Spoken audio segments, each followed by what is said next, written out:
Hello అందరికీ. ఎలా ఉన్నారు? ఇవాళ సండే కదా! ఏం స్పెషల్ చేసుకున్నారు? ఇవాళ మీకు మంచి నా స్టైల్‌లో దమ్ బిర్యానీ ఎలా చేయాలో చూపిస్తాను. అదేనండి, చికెన్ దమ్ బిర్యానీ ప్రాసెస్ ఎలా చేయాలో చూపిస్తాను. వచ్చేయండి. ఈ దమ్ బిర్యానీ నేను చెప్పిన ప్రాసెస్‌లో చేస్తే గనక ఏక్దమ్ ఉంటుందనమాట. చలో ఇంక ప్రాసెస్‌లోకెళ్ళిపోదాం. ఒక ప్లేట్ తీసుకొని దాంట్లోకి మసాలా సరుకులు వేసుకోవాలి. వీటిని పొడి కింద చేస్తామనమాట. దీంట్లోకొచ్చేటప్పటికి షాజీరా, అలాగే లవంగాలు, ఇలాయచీ, చెక్క, అలాగే మరాఠీ పువ్వు, మరాఠీ మొగ్గ, అలాగే మిరియాలు, అలాగే జాపత్రి అంటాం కదా! ఇవన్నీ వేసుకొని మిక్సీ చేసుకోవాలి. ఇంట్లో చిన్న జాజికాయ ముక్క కూడా వేసుకొని మిక్సీ పట్టేసుకోవాలి. ఎలా అంటే పౌడర్ లాగా మిక్సీ పట్టేసుకోవాలి. దీన్ని ఎలాంటి ఫ్రై చేయాల్సిన అవసరం లేదు. డైరెక్ట్‌గా మిక్సీ పట్టేసుకోవచ్చు. ఫైన్ పౌడర్ కింద కూడా అవ్వాల్సిన అవసరం లేదు. బరకగా పట్టేసుకోండి. మిక్సీ పట్టేసుకొని పక్కన పెట్టేసుకోండి. ఇప్పుడు మన బిర్యానీలోకి ఇంగ్రీడియంట్ ఫ్రై ఆనియన్స్. ఈ ఫ్రై ఆనియన్స్ చేసుకోవడానికి ఆనియన్స్‌ని సన్నటి స్లైస్ కింద చేసుకొని పక్కన పెట్టుకోవాలి. ఎన్ని ఆనియన్స్ అంటే గనక ఒక పెద్ద సైజ్ 2 ఆనియన్స్ అయితే సరిపోతుంది. ఇప్పుడు గ్యాస్ ఆన్ చేసి ఒక బాణీ పెట్టుకుని దాంట్లో ఆయిల్ వేసుకుని బాగా హీట్ అయిన తర్వాత మనం స్లైస్‌గా చేసుకున్న ఆనియన్స్ దాంట్లో వేసుకొని వేపుకోవాలి. ఫ్రై ఆనియన్స్ వేగేదాన్ని బట్టే ఉంటుంది బిర్యానీ టేస్ట్. ఫ్రై ఆనియన్స్ బాగా వేగిపోకూడదు, మాడిపోకూడదు. మీడియం గోల్డ్ కలర్‌లో వచ్చేలాగా ఫ్రై అవ్వాలి. ఫ్రై ఆనియన్స్ అనేవి కాసేపు ప్లేట్‌లో తీసి పక్కన పెట్టాక విడివిడిగా పొడి పొడిగా వచ్చేసేలాగా అలా ఫ్రై చేసుకోవాలి. ఇప్పుడు నేను చికెన్‌ని తీసుకున్నాను. చికెన్‌కి వచ్చేటప్పటికి నేను ఇక్కడ 1 కేజీ చికెన్ తీసుకున్నాను. అలాగే బిర్యానీకి కావాల్సిన సైజులో చికెన్‌ని కొట్టించుకోండి.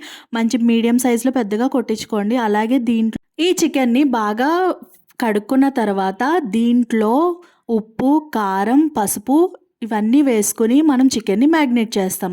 ఇందులోకి వచ్చేటప్పటికి 1 టీ స్పూన్ ఉప్పు వేసుకున్నాను, 3 టీ స్పూన్ల కారం వేసుకున్నాను, చిటికెడు పసుపు వేసుకున్నాను, ధనియాల పౌడర్ 1 టీ స్పూన్ వేసుకున్నాను, అలాగే మనం గరం మసాలా పెట్టుకున్నాం కదా మిక్సీ చేసుకుని, ఆ గరం మసాలా వేసుకున్నాను, అల్లం వెల్లుల్లి పేస్ట్ 2 స్పూన్స్ వేసుకున్నాను, బాగా మిక్స్ చేసుకున్నాను. ముందు ఉప్పు కారాలంతా కూడా చికెన్‌కి పట్టేలాగా కలుపుకున్న తర్వాతే పెరుగు వేసుకొని చికెన్‌ని మ్యాగ్నేట్ చేసుకోవాలి, కలుపుకోవాలి. ముందే అన్నీ కలిపేసి పెరుగు కూడా కలుపుకోకూడదు. ముందు మసాలాలతో చికెన్‌ని బాగా కలిపిన తర్వాత మనం పెరుగు వేసుకొని మిక్స్ చేసుకోవాలి.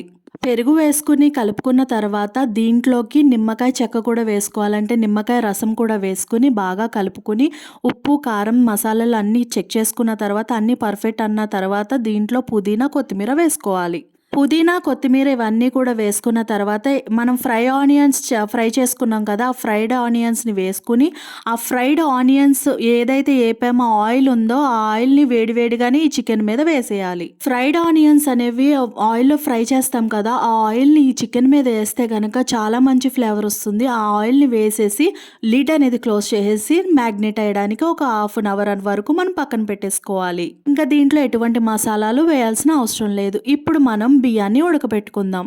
గ్యాస్ ఆన్ చేసుకుని ఒక గిన్నె పెట్టుకుని దాంట్లో వాటర్ పోసుకుని ఎసరు పెట్టుకుని దాంట్లోకి వచ్చేటప్పటికి మనం మసాలాలన్నీ వేసుకోవాలి. నేను ఇక్కడ దీంట్లో 1 స్పూన్ అల్లం వెల్లుల్లిపాయ పేస్ట్ వేస్తున్నాను.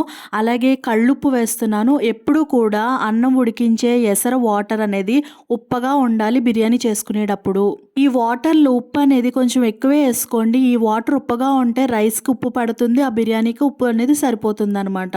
అస్సలు ఉప్పు వేయకపోతే దీనికి ఉప్పు పట్టదు రైస్కి. కాబట్టి నీళ్ళు అనేవి ఉప్పగా ఉండేలాగా ఎక్కువ ఉప్పు వేసుకోండి. అలాగే దీంట్లో షాజీరా, మరాఠీ మొగ్గ, చెక్క, లవంగాలు, మిరియాలు, మరాఠీ పువ్వు ఇంకా అన్ని మసాలా సరుకులన్నీ వేసుకోవాలి. అలాగే దీంట్లో మనం మిక్సీ చేసుకున్న గరం మసాలా పౌడర్ కూడా వేసుకుని పుదీనా, కొత్తిమీర అన్నీ వేసుకుని కొంచెం 2 స్పూన్స్ ఆయిల్ వేసుకుని మనం ఈ ఎసరిని మరగనివ్వాలి. ఆయిల్ ఎందుకు అంటే గనక ఆయిల్ వేయడం వల్ల రైస్ అనేది పొడి పొడిగా వస్తుంది అంటుకోకుండా. సో అందుకోసం ఆయిల్ అనేది కంపల్సరీగా వేసుకుని ఒకసారి బాగా మిక్స్ చేసుకున్న తర్వాత వాటర్‌ని టేస్ట్ చూడండి. వాటర్ టేస్ట్ చూసినప్పుడు నీళ్ళు ఉప్పగా అనిపిస్తే గనక పర్ఫెక్ట్‌గా ఉంటుంది. లేదు సప్పగా అనిపిస్తే ఇంకా సాల్ట్ అనేది ఎక్కువ వేసుకోండి. ఇక్కడ నాకంతా సరిపోయింది. నేను ఒకసారి మొత్తం అంతా కూడా మిక్స్ చేసుకున్న తర్వాత లిడ్ క్లోజ్ చేసేసి వాటర్ మరిగిన తర్వాత నేను బియ్యం వేసుకుంటాను. బియ్యానికొచ్చేటప్పటికి నేను 1 కేజీ చికెన్ తీసుకున్నాను. అలాగే 1 కేజీ రైస్ కూడా తీసుకున్నాను. చికెన్ ఎంత తీసుకున్నానో రైస్ కూడా అంతే తీసుకున్నాను. సో, బాస్మతి బియ్యాన్ని కడిగేసి, వాష్ చేసి పక్కన పెట్టుకున్నాను. ఎసర కాగిన తర్వాత ఈ బాస్మతి రైస్‌ని ఈ ఎసరులో వేసేసాను. ఎసర బాగా మరిగిన తర్వాతే ఈ బియ్యం వేసుకోండి. ఏసుకున్న తర్వాత 70% వరకు ఈ బియ్యం అనేవి కుక్ అవ్వాలి. రైస్ అనేది కుక్ అవ్వాలి.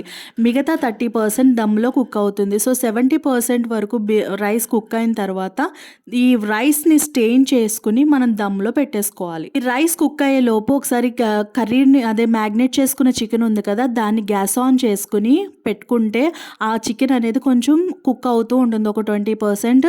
ఆ కుక్ అవుతున్న చికెన్‌లో మనం ఆల్రెడీ బాస్మతి రైస్ కుక్ చేసి పెట్టుకున్నాం కదా! దాన్ని స్టెయిన్ చేసుకొని ఈ రైస్‌ని ఆ చికెన్ పైన వేసేయాలి. అంటే లేయర్స్ కింద వేసేసుకోవాలి.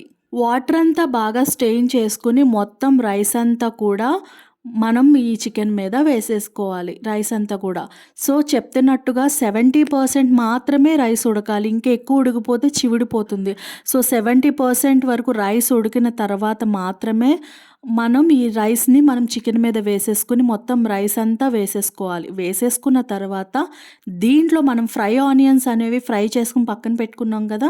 ఆ ఫ్రై ఆనియన్స్ అన్నీ కూడా మనం రైస్ మీద స్ప్రింకిల్ చేసుకోవాలి. ఇక్కడ చూపిస్తున్నట్టుగా ఫ్రై ఆనియన్స్ అనేవి ఆ విధంగానే ఫ్రై చేసుకోండి. ఇంకా డార్క్ కలర్‌లోకి ఫ్రై చేయకండి. మాడి వాసన వస్తుంది.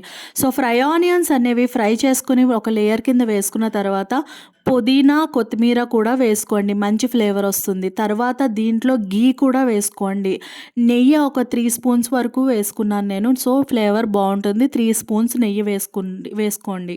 నెయ్యి వేసుకున్న తర్వాత దీంట్లోకి నేను ఫుడ్ కలర్ అనేది వేసుకుంటున్నాను. ఫుడ్ కలర్ అనేది ఆప్షనల్. మీ ఇష్టం. కాకపోతే నేను ఇక్కడ వేసుకోవాలని వేసుకుంటున్నాను కొంచెం. అలాగే ఎసరు మరుగుతున్నప్పుడు కొన్ని వాటర్ నేను తీసి పక్కన పెట్టాను. రైస్ ఉడికించినప్పుడు ఆ వాటర్ కూడా దీని మీద స్ప్రింకిల్ చేసుకున్నాను. అలాగే కొంచెం గరం మసాలా కూడా స్ప్రింకిల్ చేసుకుని లిడ్ క్లోజ్ చేసి ఎటువంటి గాలి పోకుండా దమ్ పెట్టేసుకోవాలి. ఆవిరి పోకుండా దమ్ పెట్టేసుకోవాలి. ఒక్క 15 మినిట్స్ 20 మినిట్స్ దమ్ పెట్టేసుకుంటే మన దమ్ బిర్యానీ ఏకదమ్‌గా రెడీ అయిపోతుంది.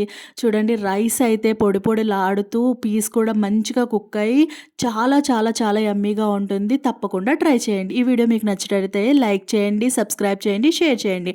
మరిన్ని వీడియోస్‌తో మీ ముందుకు